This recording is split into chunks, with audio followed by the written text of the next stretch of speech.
And we are back and we are live. This is the EGF Week 1 continued. FBI Tugboat joined my man LaFawn. We got Aeon out there producing away for us, making our jobs as casters just so much easier, and we do appreciate that. We got the University of Texas Arlington taking on DePaul out of Chicago here, LaFawn.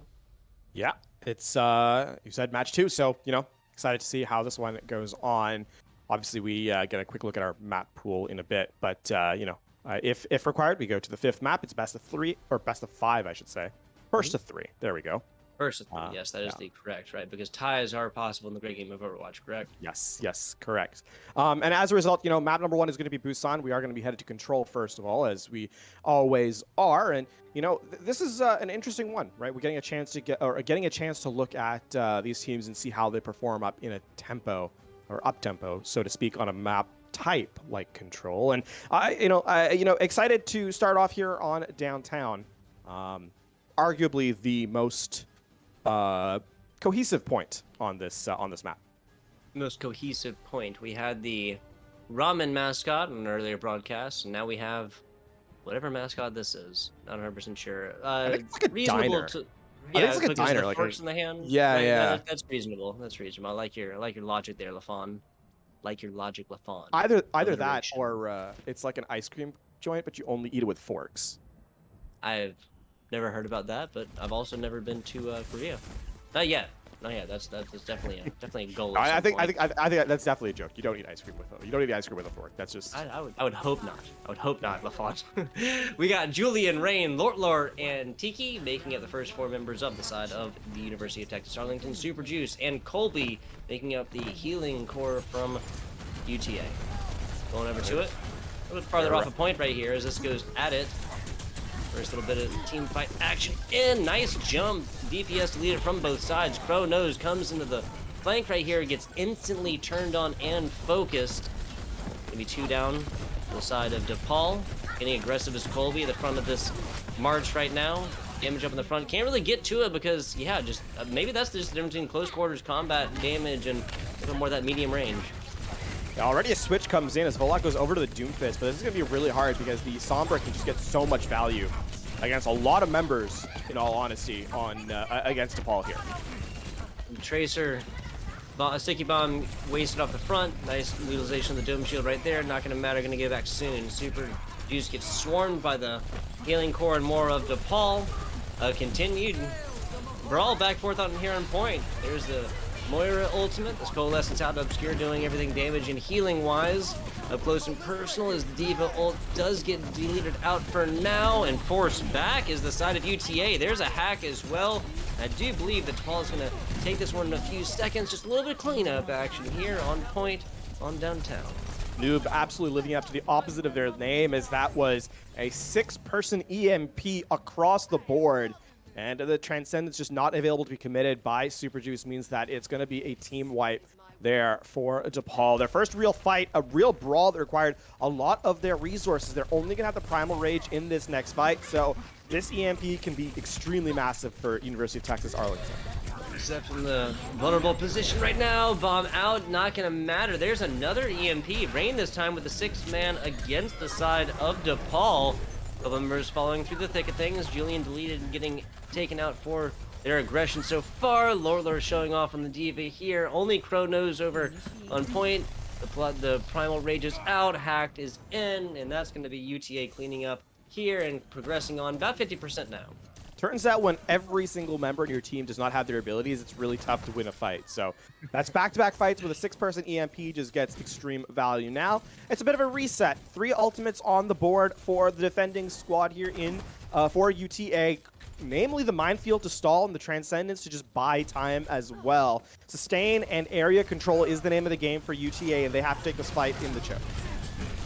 Back to it. This has been where multiple team fights so far have gone down. Super Juice deleted early, and now a member as well from DePaul. This team fight following the same exact guidelines as we've seen earlier with and not being a bloodless fight very early for either side.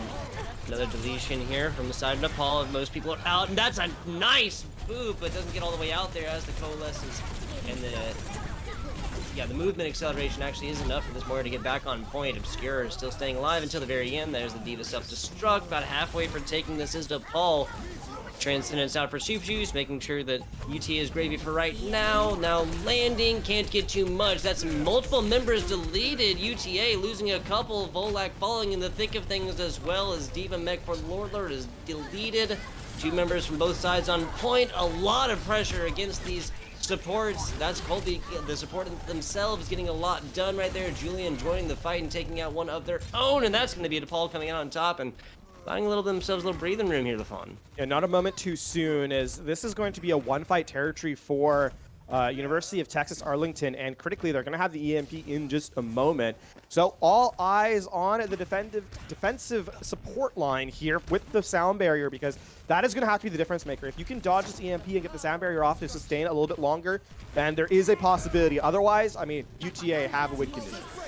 There's the first, there's the EMP responsive from the other side. New getting an initial hack and forcing out possibly EMP on the other side. Rain coming with that, and then just DePaul just chooses the simple backup action right here. Wait until EP is done, now get back to it. Obscure on board, doing what they can, but this is kind of a split push right now from the side of DePaul. Not a whole lot of members in front of them here to be able to get all this healing out. And now Lucio on the other side, almost lost out through the thick of things, but the attention dips away for just a second. Julian finds himself a 2-piece. There's a self-destruct, and that should be it for the first. A lot of damage against Chronos. Now joining the fight is Zeph. Just a little bit of damage deleted there, and that's going to be it for our map number 1. This is going to be a much closer one than we saw between Niagara and Quinnipiac, but the UTA is going to come out on top in the first. 100 to, what is that, 66? Yeah, UTA doing, executing their composition, their chosen composition extremely well. Right, they are running that high dive, that somber tracer look that has gotten more popular as of late. Namely off the back of the Shanghai Dragons, right? But, I mean, critically speaking, I would say that the adjustment to have the Wrecking Ball that just provides a lot more harass in the back line, just consistently being a nuisance and requiring the Moira to expend a lot more resources is something you love to see. Now, as we head into Mecha Base, there is going to be a wholesale switch up. Going to be the Rush composition in from UTA as they're running the Reinhardt into and the May. Mirrored out nearly by their opposition, though the Junkrat going to come into play, and as a result, going to be slower to the fight. The teleporter available from Rain as they switch back to the Reaper. Yeah, it's utilization of getting team out a little bit sooner, a little bit quicker. Now we see utilization of Volak over here on the Junkrat as well. We saw this on Eichenwald earlier, different maps. Now rotating on down on the point, gonna open up in a few seconds, but that's still the damage that they need. And so while the attention, that's actually a beautiful play there from Volak, right? The attention is onto UTA up top, just jumps down bottom, and every shield is utilized the other way. Not gonna get that big burst and group damage out from Volak on the Junkrat. Freeze comes in, Zeph lives through it. Sorry, go ahead. No, a lot of survivability coming in from the support line, especially from Zeph, who stayed alive and had high energy. And this window is going to provide a lot more value for the defending team. Yeah, so a little bit of healer on healer action right there. Obscure taking out their counterpart in Super Juice. And right now, DePaul is taking this, and they're working against 25% right now. It looks like ETA is swarming and not going to give this one up so easily. The Mavericks are riding hard on point number 1. Ooh, the Blizzard comes in just a second early, freezes up Noob, and that's going to be the point flip now for UTA as they get the last stragglers here in this last engagement. It was still a pretty good hold, though, from the DePaul as they get about 37% off a fight that they never truly won out completely, right? Just a staggered recontest, and now walking back in, they're going to have the Graviton Surge, they're going to have the damage to combo with it, and that's going to be a big difference maker. And there it is, there's the Maywall right there. That's at least going to abate the damage and threats coming in. Shattered down, I think. Yeah, Chronos lands with nothing right there. Rain taking out every bit of damage coming in, and there is the side of DePaul's utilization of their own Maywall. That's not going to be enough, though, as Rain did connect with 2 before all of that, and I think that's Zeph. Yeah, that's Zeph. He's the only one who was able to get out and away from the course of damage. Well, the getting was good. Lead taken now for UTA. Julian was the hero in that last fight. The wall to prevent anyone from following up on the Graviton Surge, pardon me. And then, Rain gets the elimination, so they're just going to find a re-aggression as the wall comes up yet again. Another shatter down. That's going to get a little bit more utilization on this. Immortality field deleted. Self-destruct finding a little bit. Norb just kind of caught out in the middle. A lot of tension against a nice jump there at the end, but that's all going to be for naught. Staggered up is noob as UTA rotates back to point. Yeah, excellent gameplay here from the Mei on UTA. You can see hiding in the corner, Julian has access to the Blizzard, right? And if they don't scout this out, this is going to be a Blizzard in the back line, everyone frozen up. There's the Blizzard. Oh man, Chronos just gets caught out right there, away from the rest of the squad without that shield and more. I think UTA just put a cap onto this map number 2. 90%. They do take out Rain, so, you know, down to a 5v6 as the respawn comes in, but you can see it's the staggered picks as it's the Wrecking Ball just to get to the objective, and, I mean, you're running out of time here. There's Maywall out. They're going to have to coordinate to break through that and even get a couple seconds here. Touch comes in from Chronos. There's Volak on the tire, and that might actually be enough. Not one, but two. Colby and Tiki done deleted from this Junkrat tire, and that is. They're going to be able to take this one over. I hope it didn't make it sound like I called this one too early. A fraction of a second is the difference between the contest and not. We saw the Maywall go up from Julian, but the damage had already been done because the roll-through came in from Chronos.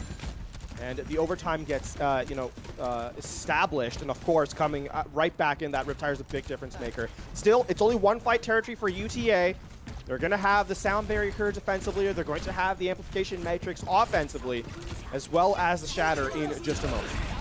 There's the Blizzard as well. Rain comes in from left field, finds one while teammates find another 3. Zeph is left out in the lurch, in the snow, and the cold. Hate to see it. This is going to be UTA taking this back over, and I believe too much that can really be done here, right? If they'd have switched on a ball, like maybe, but they want to keep on to the Reinhardt right there, and nobody touches. UTA with a 2-0 W in map number 1. UTA with a couple of heroic plays in that last fight.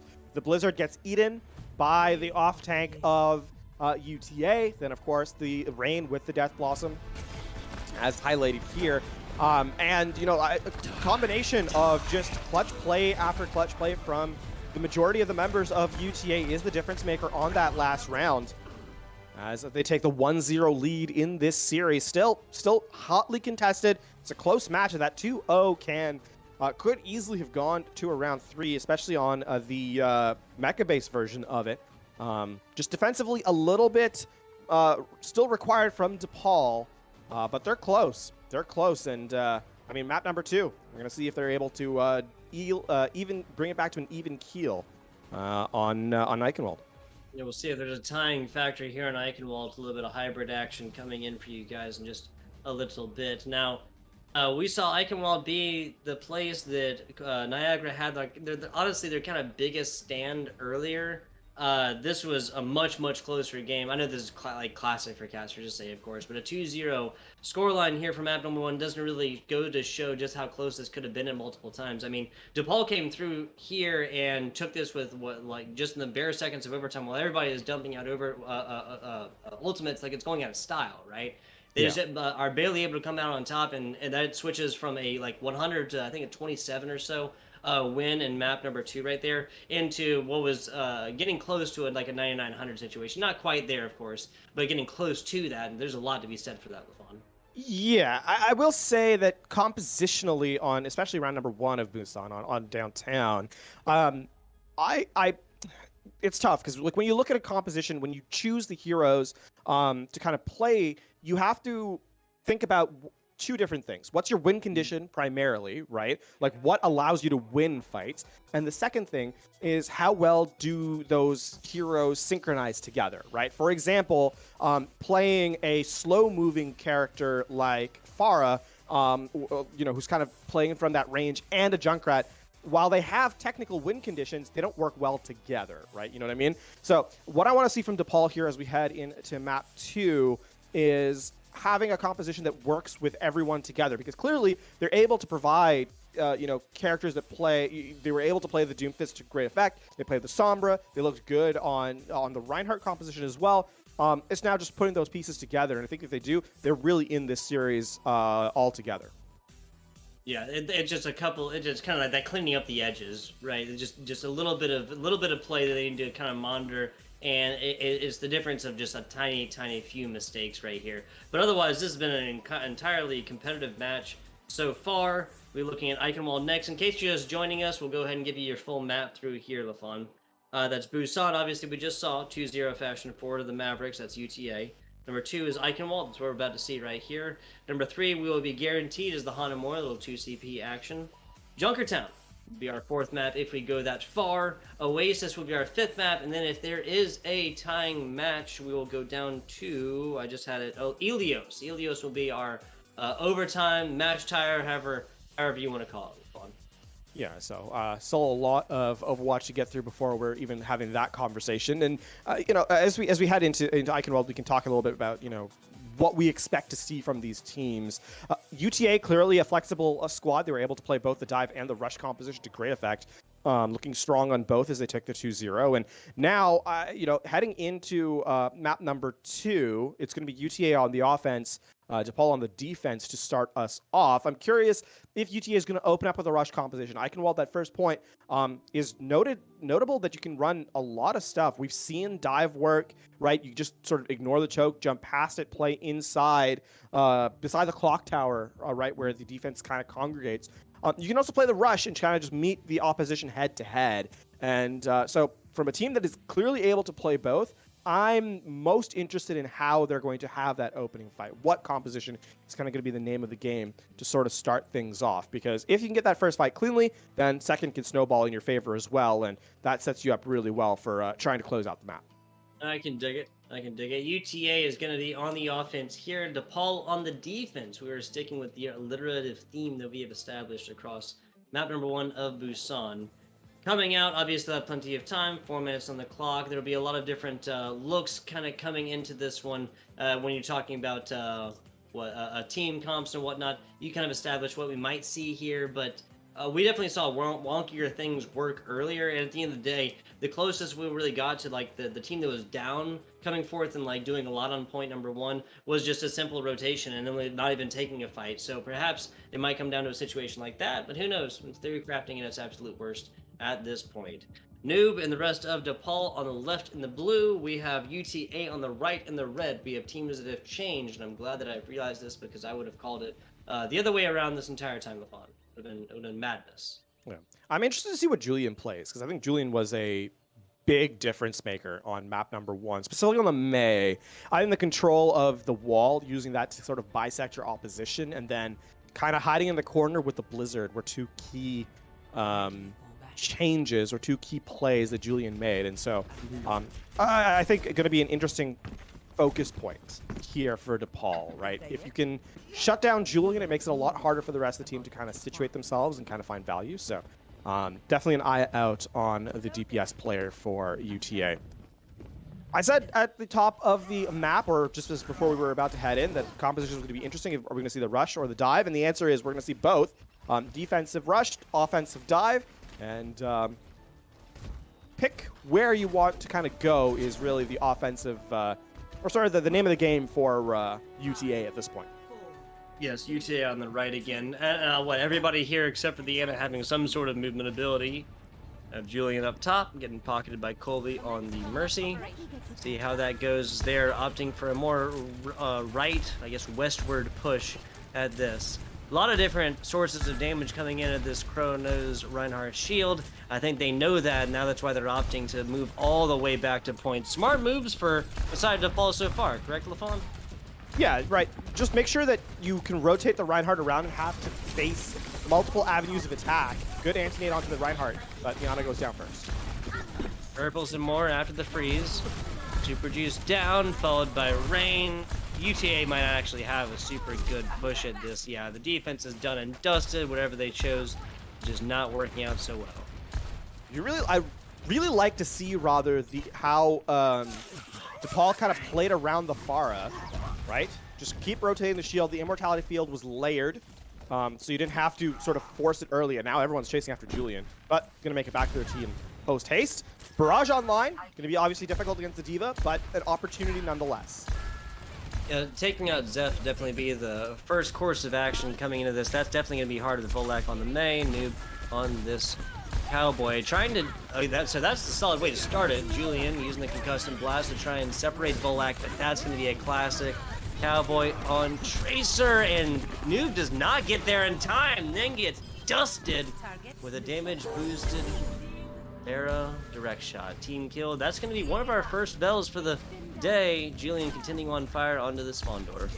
Yeah, it's so difficult to keep the Pharah from kind of flanking, right? The aerial superiority here, especially when you have not much in terms of the contest. It's pocketed Pharah, so you need to expect more damage. Here's the nano boost. They're going to try and just go for it. There's a stick. Not going to be enough against things in the middle of this immortality field. Just deleted a little bit too late on that one. Kobe with Julian. We're on the south side.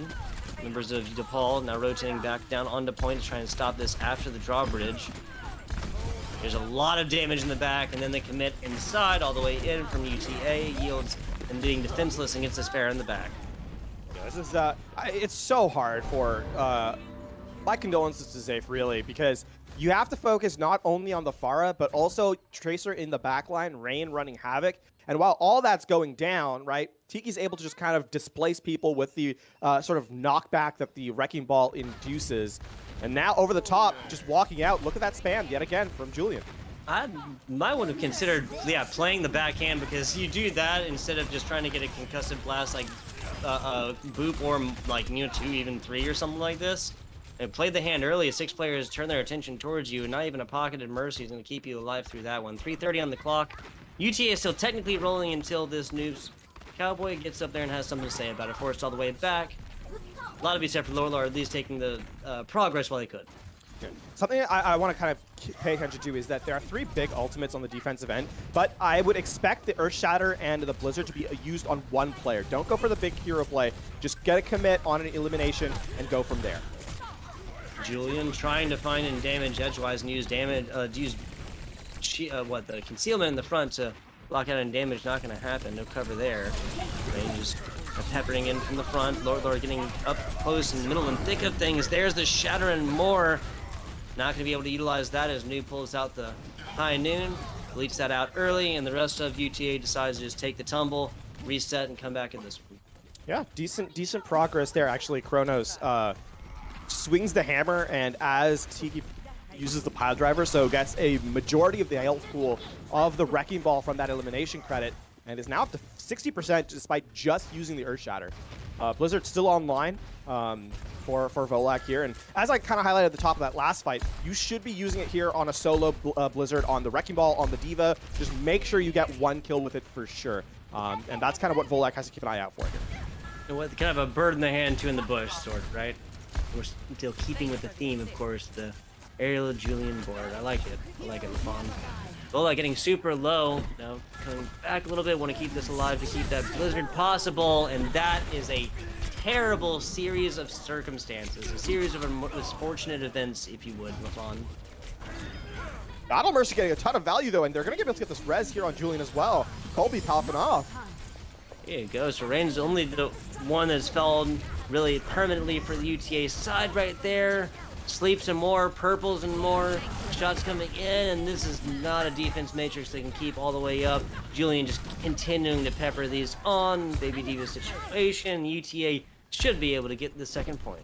Yeah, as you can kind of see, as the fight devolves, Julian's going to get more and more threat, especially if Noob's not there to kind of keep them in check. Yeah, no contest here. The Mei is just not there in time. And this defense matrix is really all that was standing between Julian and sort of success in the 2nd phase. It's going to get a lot harder for Julian here in this third phase, I should say. The enclosed corners are going to make it such that Pharah can't play in the air and kind of dodge about. How? Okay. This is a staggered fight, right? The respawns were already there, right, as the gate was kind of opening. And Arlington were already down a player, so it's a 6v5 in a close quarter scenario when you have the disadvantage comp. And speaking of, we're going to see the wholesale switches, right? Tiki, Rain, and Julian all switch over. Now they're playing Rush v Rush, and in close, this Reaper is going to be a very large threat. So Rain looking to re-aggress as they did in map 1. Wall and more out. DPS from both sides, but I believe that was Volak that got the Blizzard out first. I think they were taken down before it landed. Oh, yeah, no, you're right, actually. It didn't actually even land or get any value whatsoever. Volak now switching on over to the free. You get a lot closer, and there's the back shatter. Love to see it all day long. It actually got mostly blocked. Only Lurtler went down. That's a huge read from Tiki to make sure that Earth Shadow gets no value. And that's 2 ultimates, 2 game-changing ultimates, completely nullified. Excellent play by UTA there. Yeah, and Volek, the rest of DePaul, not able to rotate back at this one. Now we have a full 3 here with a minute, about 15 once they hit corner. Again, just an ultimate shut down, not even given any quarter here, and an eat as well, so Zeph, a little bit of a strike back on that, shattered down. That's mostly a cleanup situation as the sound barrier resolves, self-destruct over the top, and then take out Dat. Volek done, just over a minute, because Noobs is not going to be able to live through this one. There's still ball here right now, actually, but the big boop over the top isn't going to need to let Crow Nose on the ball, come back, and just honestly annoy the rest with this spin-to-win attempt. It must be said that Blizzard is probably the least efficient ultimate in this particular map, right? I don't believe there was a single elimination via a Blizzard in this entire attack run. Fair, so. Yeah. If you look at efficiency being like either support ultimates keeping people alive, damage ultimates, or what, tank ultimates setting up kills and damage ultimate killing people, yeah, Blizzards did nothing in this. Yeah, and that's not necessarily a indictment of the May play, because I think in terms of the default play, Volek was actually quite excellent in terms of hitting the right clicks, setting up. It's just a difficult composition to lock down with the Blizzard, right? It's a high mobility composition, the Wrecking Ball. If the grappling hook's online, you're not freezing them. Just that's just kind of how it goes for it. But I think in general, this is, the Blizzard obviously going to eat at the end as well. And credit to Julian, who I think has been, I said at the top of the map that Julian was a difference maker in map 1, and to kind of keep an eye out in map 2, and that was the case. Everything was kind of focused around Julian's Pharah in the first 2 stages, but then when the Pharah stopped working, they switched to a Mei that was better for the composition they were running and got value there as well. And yes, it's less than a minute to capture the map, but on Eichenwald, that's actually relatively respectable due to how difficult it is to kind of break through that second phase of the bridge. So now they head to the offense. It's going to be the dive yet again, though the Junkrat comes into play. Meanwhile, a bit of a double shield look here and the double hit scan for UTA. A lot of just zone control right now from the defense. I like the dive, not sure about the Junkrat. We'll see how Volek kind of plays into this composition that is otherwise pretty well centered and themed. Rotations around from the front, smart move by UTA, just come all the way back again. It wasn't a fair that forced him back this time, doesn't matter. Just still smart moves by kind of realizing the threat as it does come in. Volek gets sucked into this. Just a nade, pulls in, first pick, big source of damage deleted from DePaul. Looks like they're kind of deciding whether or not to push at this, and then they go for the full send. Over in the back, so close on a Julian, does find it there towards the end. Noobs is just cleaning up right now. Sussing that one out is Colby, but that is not going to be enough. DePaul is taking this point number 1. It's just a matter of time. Yeah, really, really clean read. And the one weakness of this double shield composition is its lack of mobility. It's not able to kind of rotate freely, and DePaul abused that information, right? They send the Junkrat on the flank. Yes, Volek gets taken down, but by the time that happens, Noob's already in the back line, gets the one clip on, or just about, onto the Mirror Ash, and so things go from bad to worse. Now, though, an early pickoff with the right click means that this is going to be an advantage in terms of numbers here for a UTA. Yeah, a little Zenyatta and Zenyatta action. Dad is going to be back. It's going to be a while before he's back with the rest of his squad. Still pushing in, though. No disadvantage taken here if you're the DePaul squad, losing a soft support like Zen, though, on Zenyatta. There's the Nano boost over on the other side. Split attention here. Immortality field up from Super Juice, but not going to be enough. Not at all. Not today, and not on this map. A couple more ultimates invested here from the side of DePaul. The Primal Rage, the Sticky Bomb. Noob's already back up to that almost completely. And there's just cleanup. Pull out the mop, just clean up. Yeah, really, really clean engage there from DePaul.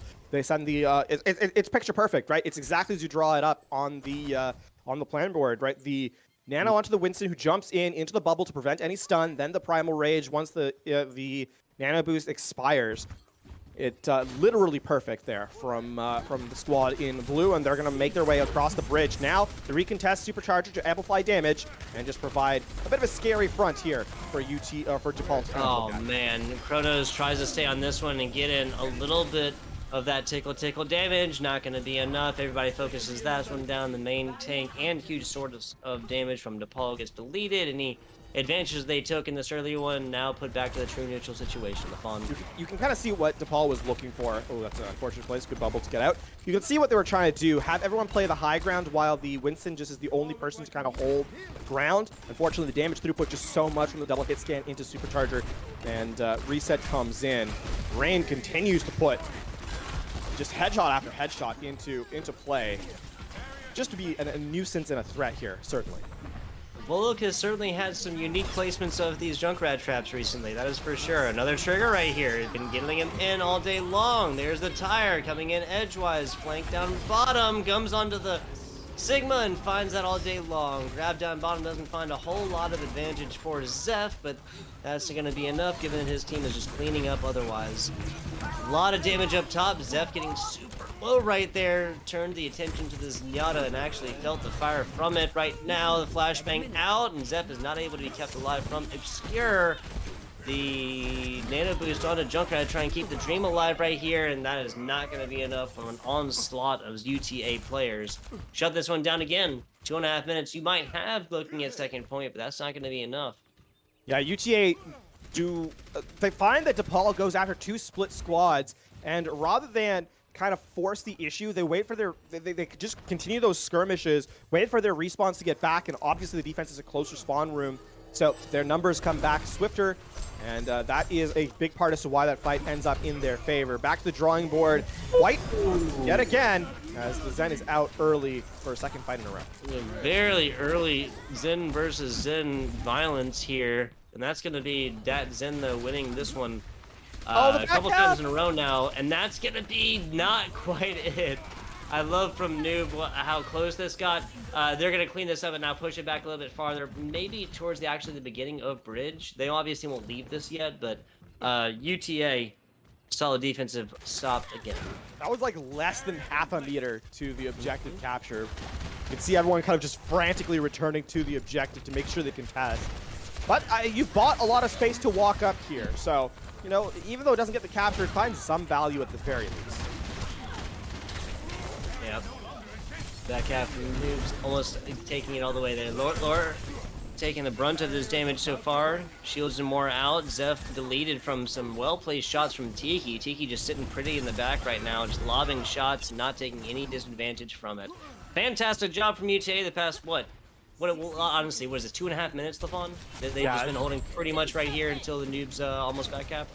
Oh, they're bringing the Bob back in just to buy more time. They were hoping that Obscura was going to be taken out by the Bob, but not going through, and so they're just going to buy a little bit of time and build some more ult charge here for Dat Zen, though, who's switched over to Baptiste, no longer living up to their name.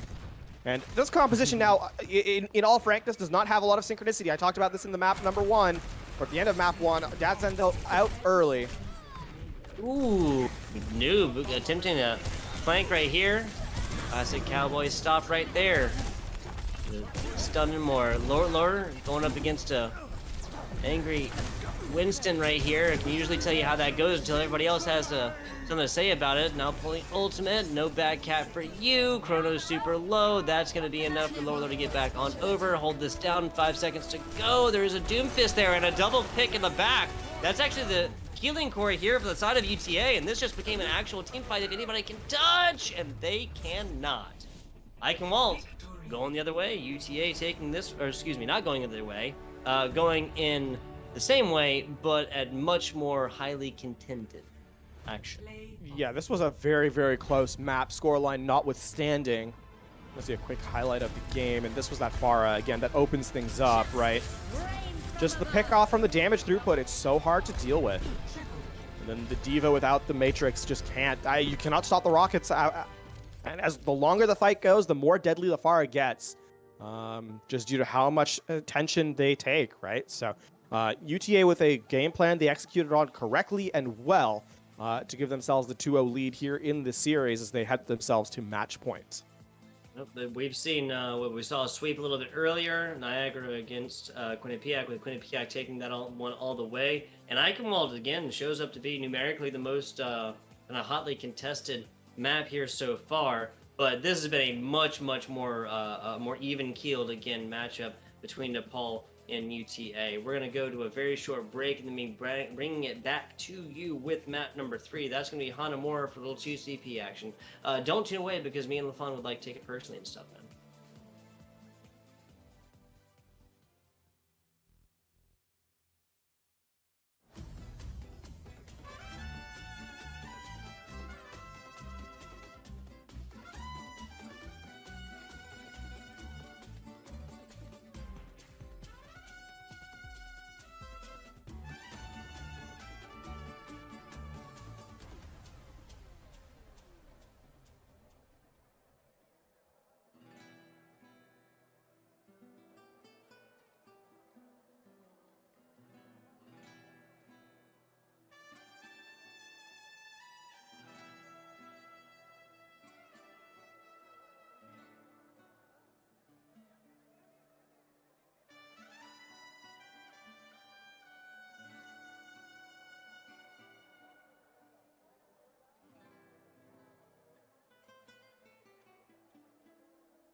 And we are back. Hanamura is the place that these teams are choosing to do battle. UTA up 2-0 in the series against DePaul. That's the Blue Hens. The Mavericks from UTA. Mavericks being defined as, what, just a free spirit and whatnot, LaFon?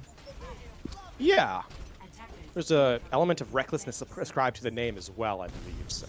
Or at least the word itself, so. Yeah, no, I'm with it. Merriam-Webster gives us an unbranded range animal.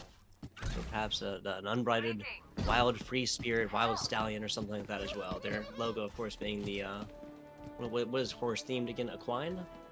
Yeah. Is that bear? No, that's Ursine, I believe. Ursine, there you go. Oh man, there you go. That's why we have color casters in this world, people. That's why we have color casters. Coming out of this one, Looking a little bit similar to what one of our teams decided earlier, the Symmetra. Not a bad look by any means. It yielded a lot of value earlier. We'll see how this goes here today. The attack Bastion, though, a little bit of a different look, but has made it to the Bastion corner. And here we go. Here's the shooting range. I think we know how this one is going to go. Even with a res, not sure if the side of DePaul is going to be able to get this one through. Nope, that is only L's for DePaul so far. I think the funniest part about all of that is that I don't believe the teleporter was utilized by the Bastion. They just walked to the objective. That's a distraction at the least, right?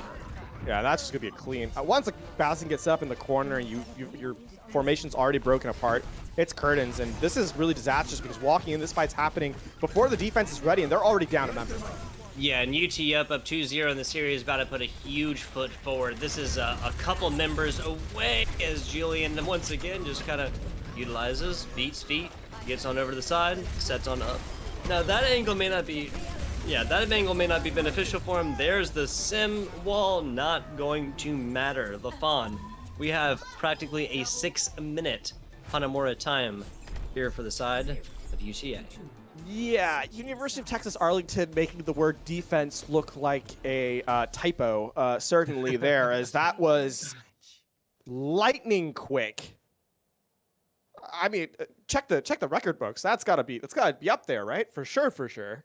Something in EGF, yeah, seriously. I mean, there's only a couple different ways you could even have a faster attack right there. Maybe the Bastion actually did take the teleporter. Who knows, right?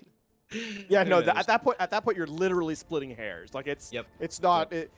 You have to win the fight so much more cleanly, and they already did it like in perfection. So, the only thing here now, from an analyst's point of view, right?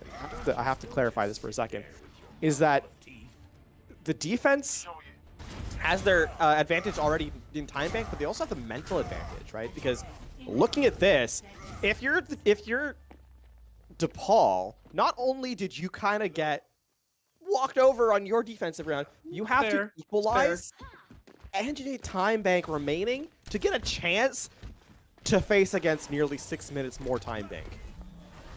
Yeah, we would not pull for the low-hanging fruit and calling the blue hens chickens or scared or anything else like that, but it's going to be hard to kind of separate from your mind what just happened. Like you said, it was a mental game right here, and now looking at the don't fix it if it ain't broke mentality is UTA set up high with very few changes in their overall composition or game plan.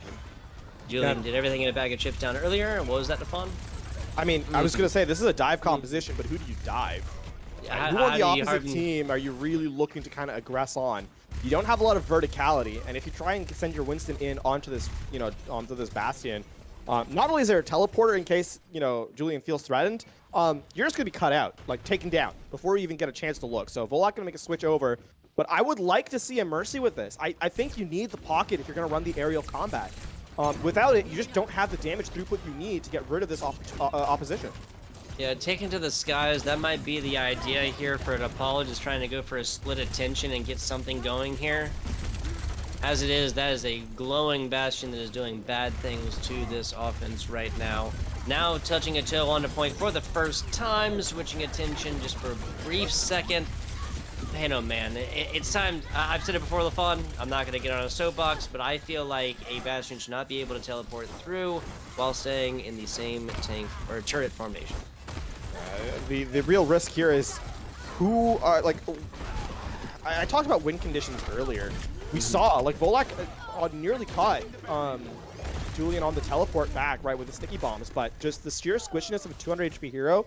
As the Bastion is being pocketed, like you're not going to win that fight. And Julian playing, sure, maybe the Bastion shouldn't be able to teleport while in the same configuration. But as the game is right now, Julian's taking full advantage of it and finding a ton of value. That's fair. That's fair. Perhaps I'm just a whiner here, LaFawn. I'll take that. I've been called worse, okay? I've been called worse. Hanamura not going the way of your DePaul squad so far, going entirely one side of the UTA at a breakneck point, given this is series point. Position back up top.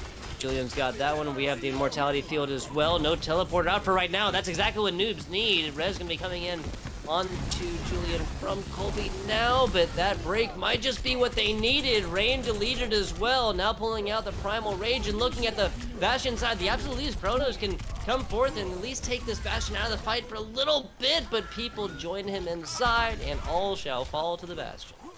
And now Noob, the only one left alive, and that was the best opportunity that DePaul had to this point. That was where their ultimate bank was committed, and even then, UTA bend, they do not break.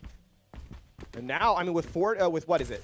A minute 14 left, just over 70 seconds. You kind of going against the line here. There's the barrier, the configuration tank, shatter, and that lays down too. Yeah, that's going to be the tanks as well. Everything utilized right there, and Chrono just gets focused for about a half a second from this Bastion.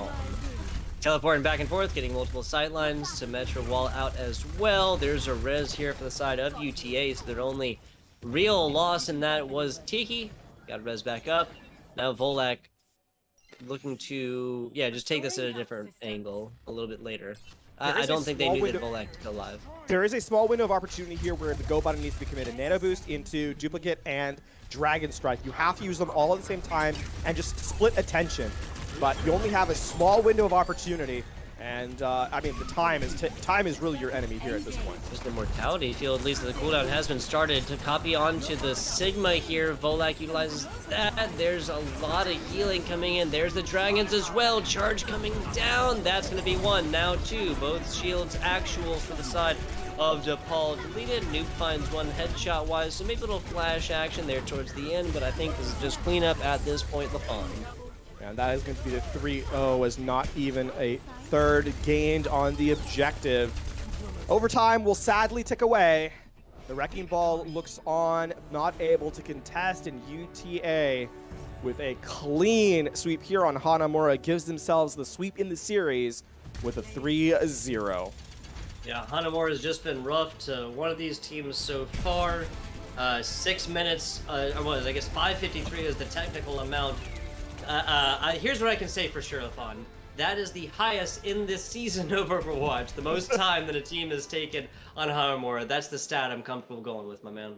Yeah, that is absolutely fair. And, you know, the series looked close at the outset, right? On Busan, on our second map of Eichenwald as well. It was contested. It really, really was. But then Hanamura opened up, and UTA just put their foot down and said, let's go. The gas was selected, and off to the races, quite literally, as they completed with, as you said, 5:53 to then give themselves the defense as a full hold. So yeah, a lot of things went right for UTA, and they're going to take a 3-0 extremely comfortable victory on Hanamura. Yes, sir. And just running through these scores yet again, they were looking at the same exact actual scoreline that we saw from matchup number 1 between Niagara and Quinnipiac. This one just, again, and as LaFon said, between our first match we saw, and between our second match, that was Eichenwald, this was much, much closer than the numbers would even really have you see. Especially on that second point on Eichenwald for our offenders when DePaul was playing that position. They got so much closer to the second point than really Niagara did, and that's just speaking quantitatively, really. We are going to go to a short break. LaFon has a few closing statements for you guys, and we'll be sure not to keep you unentertained for too long. Yeah, I mean, the only thing I have left to say is stick around, because we're not done for the day quite yet.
and we are back. We told you it was going to be a very long break, and we keep our promises here at the EGF.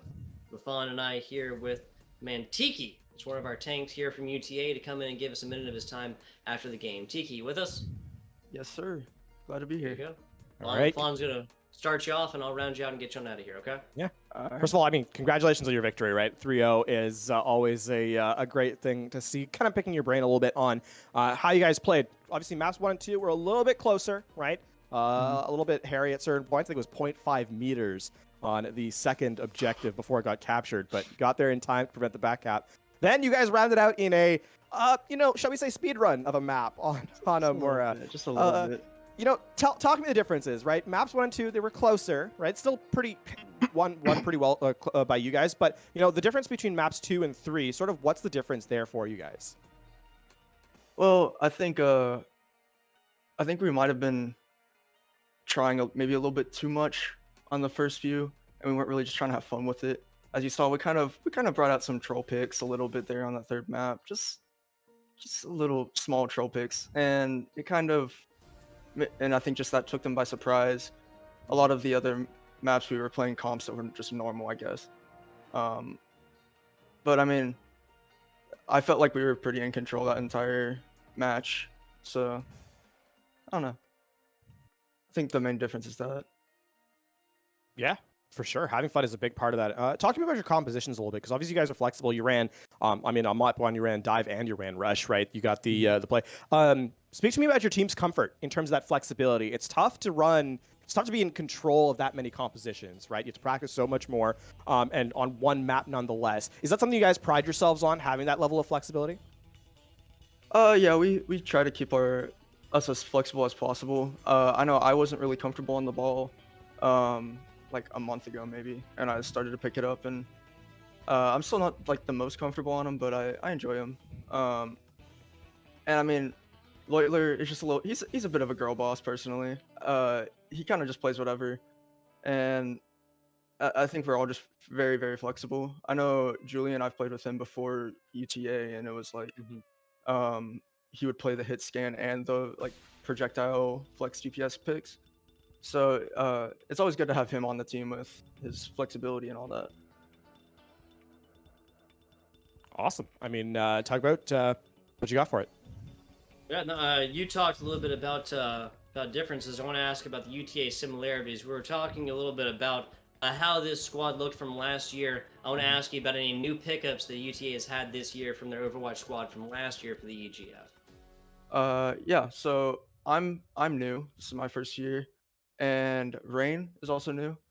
At least on the starting roster, that's the new players, and I feel like we've integrated really well. I know that I've played with a majority of the team a handful of times before joining UTA. So I felt like I got in pretty well. Rain's getting along pretty well. We also have Accelerate, who's a tank, who has joined this year as well. He's a really cool guy. So yeah, it's like a half and half, because Dez is also here still as well. So. No, I get you. I would agree with you, Tiki, that you and Rain, the newer players here, freshmen, correct? Yes. Well, I'm a freshman. I think he's like a junior, I think. Gotcha.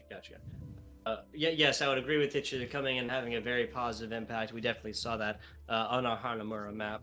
Lastly, Lafon and I are going back and forth on the definition and description of the Maverick a little bit. Could you elaborate a little bit on that? And do you yourself exude the Maverick personality, the Maverick lifestyle at the University of Texas Arlington?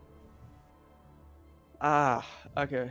Well, I think of a Maverick as like just like a confidence, like getting out there.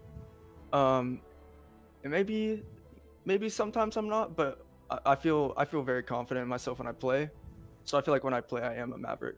So there you go. Keeping it thematical, and the answer is yes. I'd have to agree with you as well. Some very confident plays definitely netted your squad the fastest time on Hanamura. That's what Lafon and I were comfortable giving out, the accolade, the superlative that we were comfortable giving out, the fastest time on Hanamura so far at 5:53. Marking in here. TK, I want to thank you for coming in and giving us a minute of your time after the matchup, and again, congrats on the W. Thank you. problem. Not a problem. You win again. We only have winners in the interview box. You win again. Maybe you'll be the one voted from your team to come up here and speak with us again. But for now, we'll tell you good night and congratulations. Thank you. Not a problem. LaFawn and I still on for you for one more matchup. That is Fairfield and Siena. Fairfield and Siena College, another MAAC, another MAC championship match up here. We'll be back with you guys in just a little bit, unless my man LaFawn has something else for you. Don't go anywhere. Some more good Overwatch right after this.